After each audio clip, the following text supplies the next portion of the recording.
네, 시청자 여러분 안녕하십니까. 좀 더 정확한 중국 경제 이야기 차이나 이코노미 채널 CS입니다. 오늘도 중국경제금융연구소 전병서 소장님 모시고 말씀 나누도록 하겠습니다.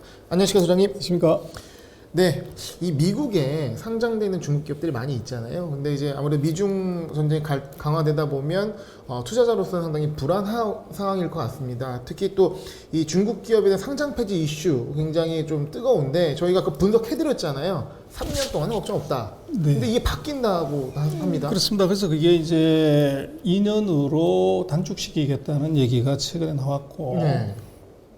또 뭐 이제 우리가 지금 시리즈를 좀 묶어서 보여드리는 게 있지만, 이게 이미 나와 있는 얘기지만 언론에 보도될 때마다 이제 투자가들은 굉장히 큰 심리적 충격을 받는 것 같아요. 또 언론에서 그게 새로 나온 얘기인 것처럼 이렇게 이제 기사를 쓰다가 보니까 야, 중국 기업이 이거 미국에 상장되거나 상장 폐지되는 거 아니야?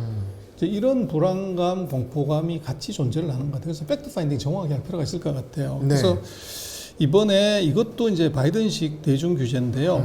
그 상장 폐지 기한 축소, 요거 이제 어떻게 되는지 한번 보겠습니다. 그래서 지금 미국 상장 기업들의 사실은 순환 시대인데, 뭐 아리바바 무슨 뭐 디디 주식 이런 것들은 중국 내부적인 이제 규정이나 법령 때문에 이제 제한을 받고, 또 하나는 이제 미국 정부가 이게 이제 회계감독위원회를 통해서 또 제재를 하면서 미국에 상장된 기업들이 자금을 조달하거나 뭐 이런 활동을 못하게 이제 막는 것이요.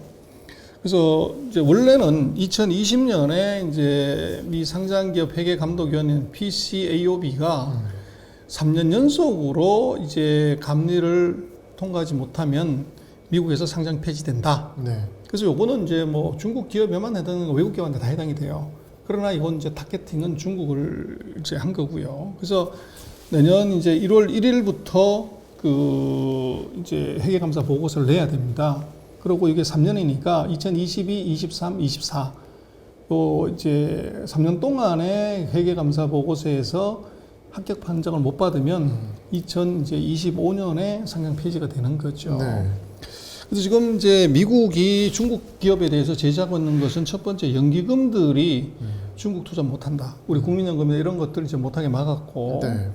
두 번째 이제 그 MSCI 같은 지수에 중국 그 기업들의 편입 비율 요걸 제한을 걸었고, 그리고 지금 이제 얘기하고 있는 것은 바로 회계감독위원회 PCAOB를 통해서 중국 기업을 대거 퇴출시켜 버리겠다. 요게 지금 이제 미국 상장된 중국 기업들에 대한 얘기고요. 그래서 이것은 반도체 때도 얘기를 드렸지만 이게 미국이 중국을 이 포위해서 그 압박을 주는 방법이 물자, 자금, 정보 세 가지에서 하는데 반도체는 이것은 물자라고 사실 볼 수가 있고 정보라고 볼 수 있지만 지금 이거 상장 회사 규제는 자금 규제예요. 네. 돈이 못 들어가게 막아버리는 거죠. 그래서 그 규제 방법은 바로 국방부의 디펜스 리스트나 상무부의 엔티티 리스트가 있고, 그리고 미국 의회의 외국회사 책임법, 요 세 가지에 의해서 중국 기업을 제재하는데, 네. 지금 오늘 얘기 드리는 것은 바로 외국기업 책임법 PCAOB 때문에 얘기가 되는 겁니다. 네. 그래서 이게 지금 외국기업 책임법은 중국 기업의 저승사자인가?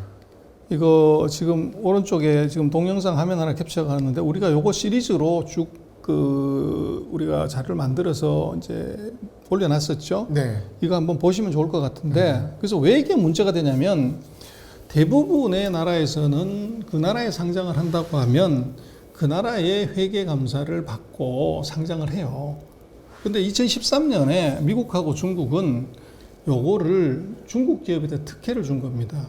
그래서 미국의 회계 감독기관의 감독을 받는 것이 아니라 중국의 증권감독원이 이제 인정한 거면 그냥 상장시켜줄게. 요렇게 사실은 미국이 어떻게 보면 법의 허점을 만들어 놓은 거죠. 네. 그래서 요렇게 해서 대거 이제 아리바바부터 상장을 했지만 그 2020년 5월 달에 미국이 이제 외국회사 책임법을 통과를 시켜요. 그리고 이제 까마귀 날짜 떨어진다고 2020년 6월 달에 루이싱 커피가 이게 이제 회계부실로 상장 폐지가 돼요. 네. 이 상당한 명분이 됐죠. 그렇죠. 예. 이게 이제 명분이 됐고 거기에 아예 이제 미국은 이걸 모든 기업들이 다 받아라. 네. 이제 이렇게 이제 들어왔고, 압박의 수단으로. 그렇죠. 그래서 이제 이것이 곡 집어서 이제 중국 기업 이렇게 됐는데, 그래서 이제 여기에 보면은 뭐가 있냐 그러면 중국은 왜 이제 미국 회계 감사를 안 받게 돼 있냐면 그 증권법 제 177조를 보면요.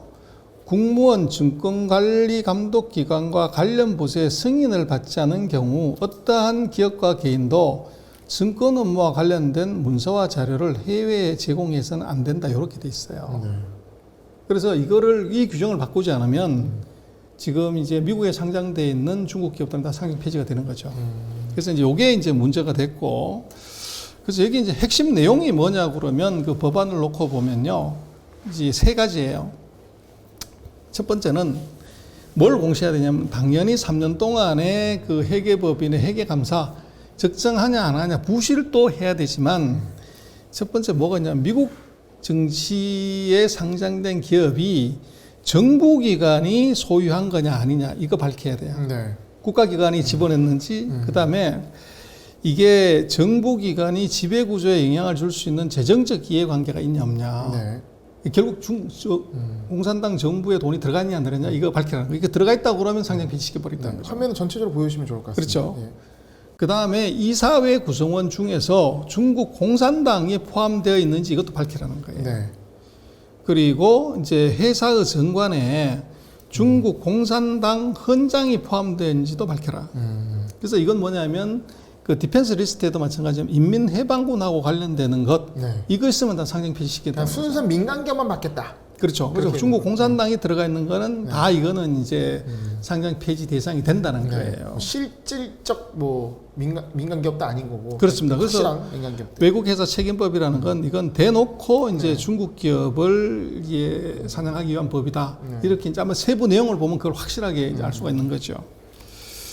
그래서 이제 언제 시행되냐 그러면 이게 이제 2021년 5월 5일에 이게 의견 마감을 했고 최근에 이게 이제 통과가 됐어요. 네. 그래서 2022년 회계년도부터 이제 시작이 되는 거죠. 그러면 3년치의 이제 재무제표를 감독을 하게 되고 거기서 위반이 있게 되면 그 다음 해에 상장 폐지가 되는 거죠. 그러면 2025년인데 그래서 이제 그러면 중국 기업들이 겁먹고 그럼 금년부터는 미국에 상장을 안 해야 될 거 아니에요. 그렇죠. 근데 재미난 것은 2021년에도 지금 1, 2, 3, 4, 뭐 7월 달까지 뭐 거의 10개 이상의 회사들이 미국 증시에 계속 상장을 해요. 이거 무슨 의미냐? 그거는 이제 이유가 여러 가지가 있는데 첫 번째는 이 앞으로 3년, 4년이 남았기 때문에 그 사이에 무슨 일이 일어난들 내가 돈만 땡기면 되지 이런 게 하나 있어요. 그런 게 하나 그다음 있고. 두 번째는 이런 기업들이 대부분 다가 이제 IT나 바이오나 같은 첨단 기업들이 대부분이에요. 네. 근데 여기에는 주로 이제 이 외국계 자본들이 들어와 있을 수가 있어요. 미국이나 유럽이나 싱가포르, 홍콩이. 그래서 얘들 입장에서는 중국에 상장되면 프라이싱이 낮아요.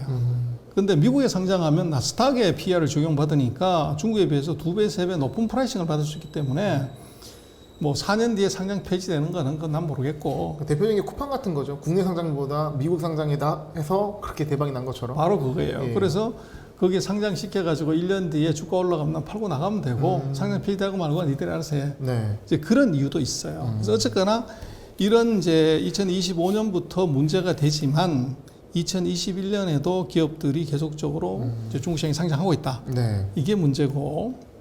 그래서 이거 퇴출 대상은 이게 230개 정도가 미국에 상장이 돼 있는데 시총으로 보면 한 1조 6천 정도 된다고 그래요. 네. 그래서 뭐 제가 주가 좀 떨어져 그렇지만 그래서 요 회사들이 다 해당이 됩니다. 네. 그래서 3년 뒤에 이제 문제가 되는 건데 주로 이제 많이 상장된 것이 보면 이제 통신, 금융, 테크 이런 회사들이 이제 주를 이루고 있고 특히나 인터넷 기업들은 전부 이제 탄산도 빼놓고는 다 여기 상장이 돼 있고요. 네. 그러다 보니까 이제 기업들이 살아남을 궁리를 하는데 홍콩으로 재상장을 하는 겁니다. 그래서 아리바바, 징동 뭐 이미 다 홍콩에 재상장을 했고 네. 그래서 중국은 이게 2조 달러 정도 되는 시가총액이 중국으로 넘어오게 되면 이거 시가총액이 굉장히 커지는 거죠. 그런데 요게 이제 대부분 인터넷 기업 이런 거기 때문에 이건 중국 본토에는 상장 요건을 못 맞춰요. 그래서 홍콩에다가 이제 상장 요건을 완화해 준 거죠. 그래서 미국에 상장된 기업들은 중국 본토에 상장 못하는 딱 한 가지입니다. 이중 구조, 지배 구조를 허용하지 않아요. 그래서 우리는 주주 평등의 원칙에 의해서 한 주당 한 개 의결권인데 벤처기업들 같은 경우는 돈이 없으니까 외부 투자를 많이 받으면 일대 주주 지분율이 10% 이하로 갈 수도 있어요. 그랬을 때 경영권 확보가 안 되죠. 그럴 때 요 10% 대주주 지분에 대해서는 의결권을 5개를 주고 일반 지분은 1개밖에 안 주면 10%만 갖고도 50% 지분을 확보하는 결과가 되는 이중구조, 지배구조를 갖게 돼요. 요거는 중국에서는 허용을 안 해요. 그래서 미국에 상장된 회사들의 대부분은 중국 본토에는 상장이 안 돼요. 그래서 홍콩에다가 이제 상장을 시키는데 홍콩이 나스닥하고 똑같은 조건의 상장, 이중구조, 지배구조 다 허용해주고 이제 2차 상장 다 허용해주고 그래서 홍콩에다가 상장시키는 이제 그 묘안을 낸 거죠. 그래서 지금 미국에 있는 이제 인터넷 기업들이 대거 홍콩으로 2차 상장을 합니다. 그래서 그 흐름이 계속 이어지고 있는 거죠. 그렇죠. 그래서 이제 미국이 만약에 제재를 했다고 하면 이제 그 홍콩에 DRA 발행되는 거니까 그 원주를 이제 그 DR을 원주로 바꿔가지고 홍콩으로 이사를 해버리는 거죠. 그렇게 하면은 이제 그 피할 수 있으니까. 이사를 하는 거네. 그렇죠. 거래소 이사를. 근데 이게 모든 회사가 다 하냐는 그게 아니고 홍콩도 머리를 쓴 겁니다. 어중이 떠중이는 받기 싫다. 그래서 시가총액으로 400억 달러, 그래서 52억, 5조 2천억 이상 되거나 혹은 시총은 한 1조 3천 되더라도 매출이 이게 1억 2,900만 달러 이상 이제 이 정도 돼야 되고 그리고 적어도 2회 이상의 이제 재무제표 있어야 된다. 그래서 여기에 해당되는 회사들만 된다고 그러는데 이렇게 해보면 홍콩에 상장할 수 있는 회사가 20개가 안 돼요. 그게. 그래서 나머지 작은 회사들은 사실 리스크가 있는 거죠. 2025년 혹은 이제 2024년으로 당겨줄 수 있는 그 리스크에 노출된 기업들이 그 정도 될 거란 말씀이신 거네요. 그렇죠. 그래서 이제 어쨌거나 이건 이제 홍콩이 앞으로도 그 문턱을 계속 낮출 가능성이 있고, 그래서 홍콩이 이제는 미국하고 이런 외국에서 책임법 때문에 점점 말이 많아질수록 홍콩의 IPO 특수는 더 커진다. 이제 그렇게 볼 수 있을 것 같아요.